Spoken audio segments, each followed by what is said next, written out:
برسر پیکار رہا ہے، یا جن لوگوں نے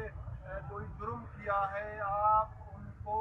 گرفتاری کے بعد عدالت کے سامنے پیش کر دے، اور جو ان کا سزا بنتا ہے آپ ان کو قانون کے دائرے میں رہتے ہوئے ان کو سزا دیں، ان سے ہم انکاری نہیں ہے۔ لیکن جس طرح میں نے ذکر کیا کہ جبری گمشدگیوں کا مسئلہ ایک انسانی مسئلہ ہے، ماورا آئین اقدام ہے، انسانی حقوق کی سنگین خلاف ورزی ہے، انسانیت سوز ظلم ہے، جن کی وجہ سے بلوچستان میں ہزاروں خاندان اس ظلم اور جبر کے شکار ہے،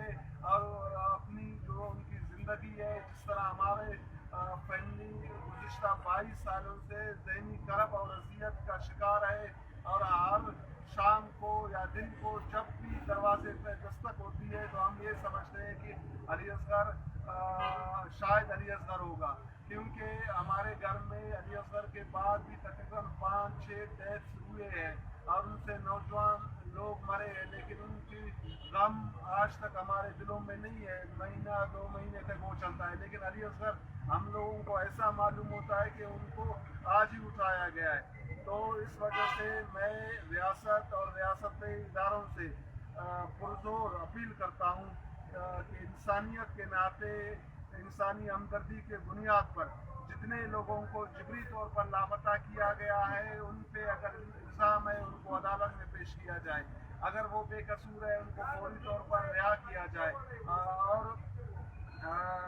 جو اس دنیا میں نہیں ہے تو ہم یہ سمجھتے ہیں کہ آئینی اور یہ ریاست کی آئینی اور اخلاقی ذمہ داری ہے کہ وہ ان کے خاندان کو بتائے کہ آپ لوگوں کے پیارے اس دنیا میں نہیں ہے، تاکہ وہ زندگی بھر کی تذبذب سے ان کو نجات مل سکے۔ اور آخر میں ہم یہ مطالبہ کرتے ہیں کہ جو جبری گمشدگیوں کا مسئلہ ہے اس کو ملکی قوانین کے تحت حل کیا جائے۔ آخر میں آپ تمام ساتھی حضرات کا شکریہ ادا کرتا ہوں کہ آپ لوگوں نے اپنے وقت سے ٹائم نکال کے یہاں پر آئے، اس پریس کانفرنس کو آپ لوگوں نے کوریج کی، اور ہم آپ لوگوں سے بھی اپیل کرتے ہیں کہ آپ لوگ بھی جبری گمشدگیوں کے خلاف آواز اٹھائے، لاپتہ افراد کی بازیابی کو یقینی بنانے میں اپنا کردار ادا کرے، اور آپ لوگوں کے توسط سے میں بین الاقوامی برادری سے، انسانی حقوق کی تنظیموں سے، سیاسی پارٹیوں سے، پولیٹیکل پارٹیوں سے، طلباء تنظیموں سے، سول سوسائٹی سے اور تمام ذی شعور انسانوں سے میں یہ پرزور اپیل کرتا ہوں کہ اس انسانیت سوز مظالم کے خلاف بھرپور آواز اٹھائے، اور جو لاپتہ افراد کی بازیابی میں اپنا کردار ادا کرے، اور جبری گمشدگیوں کا جو مسئلہ ہے اس کو ملکی قوانین کے تحت حل کرنے میں اپنا کردار ادا کرے۔ آپ سب لوگوں کا بہت بہت شکریہ۔